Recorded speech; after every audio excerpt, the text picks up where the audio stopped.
Когда пес внезапно забежал в больницу, персонал был в ужасе и пытался его прогнать. Но одна из врачей подошла достаточно близко, чтобы увидеть, что пес держит во рту, и находка довела ее до слез.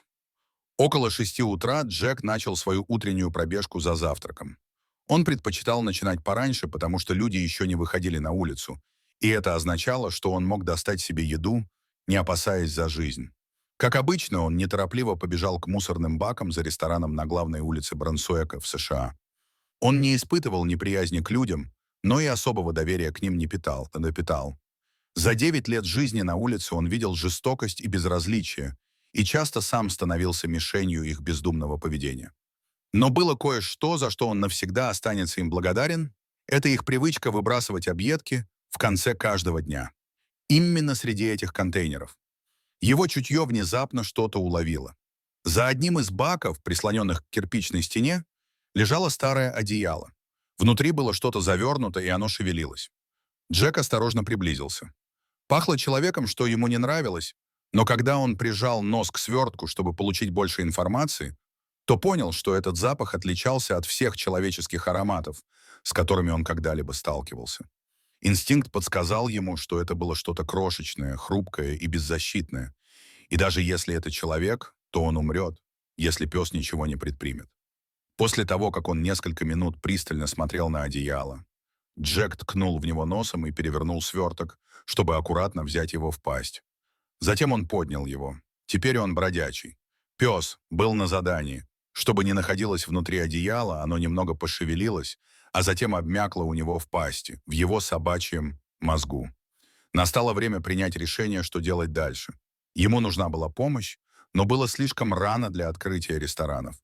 Это означало, что поблизости еще не было людей, и как бы он ни хотел оставаться равнодушным, он понимал, что ему нужна человеческая помощь.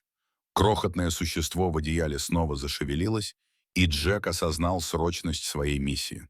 В нескольких кварталах отсюда было странное здание, где он иногда выискивал себе еду, и он знал по опыту, что там всегда были люди, приходящие и уходящие в разное время суток. Через 5 минут, когда он повернул за последний угол, то увидел, что был прав. Там было много людей. Некоторые ходили по парковке, а другие спешили через автоматические двери. Слева приближался большой фургон. Из него доносился пронзительный вой сирены, а красные огни мигали. Джек сразу направился к автоматическим дверям. В больнице как раз менялись смены. Пациента из скорой помощи ввозили в один из реанимационных залов, а медсестра за стойкой регистрации вызывала дежурного врача по громкой связи. Именно тогда она и заметила собаку. Это сразу же ее разозлило. Конечно, был вопрос гигиены, но собака в реанимации неизбежно вызовет переполох, а это была не та обстановка, где приветствовалось отвлечение внимания. Поэтому женщина вышла из-за стойки и сразу принялась прогонять собаку. Джек видел, что женщина пытается его прогнать. Она даже не взглянула на сверток в его пасти. Его инстинкт подсказывал бросить одеяло с содержимым на пол и уйти, но по какой-то причине он решил найти другого человека.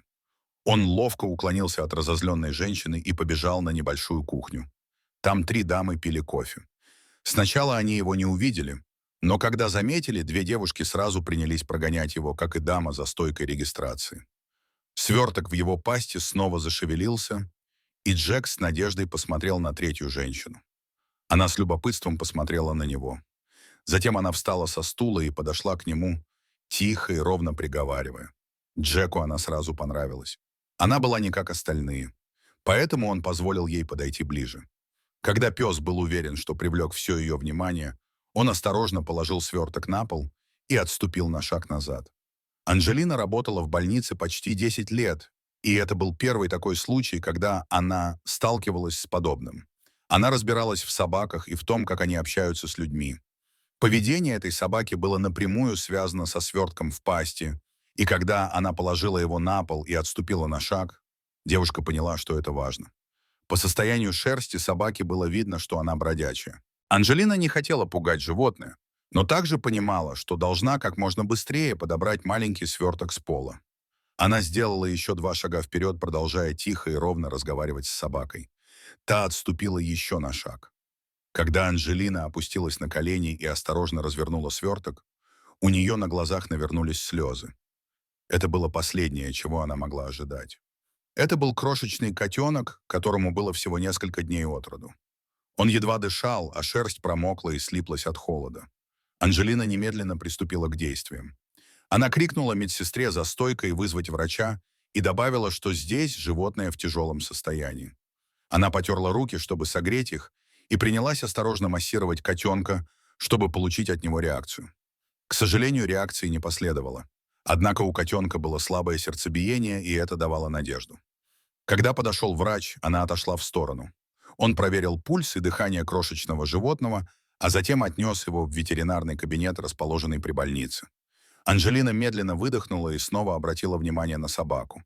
Она похвалила ее за действие и протянула руку в надежде, что та позволит себя потрогать. Для Джека это было необычно. Эта женщина пыталась его потрогать. Обычно он никогда бы этого не позволил, но ему она понравилась. Он чувствовал, что у нее доброе сердце. Однако он и понятия не имел, что произойдет дальше. Когда Анжелина еще ближе протянула руку, собака расслабилась. Она осторожно положила ладонь ему на голову, а затем принялась чесать за ушами. Она хотела отблагодарить эту удивительную собаку за спасение малыша, но понимала, что для этого сначала должна завоевать ее доверие. Джек уже решил, что эта женщина станет его подругой. Она подчесывала его именно там, где ему нравилось, а когда она повернулась, чтобы снять куртку с вешалки, он последовал за ней. Анжелина улыбнулась, когда собака села и наблюдала, как она одевает куртку. Затем, еще раз почесав за ушами, она повернулась и направилась к двери.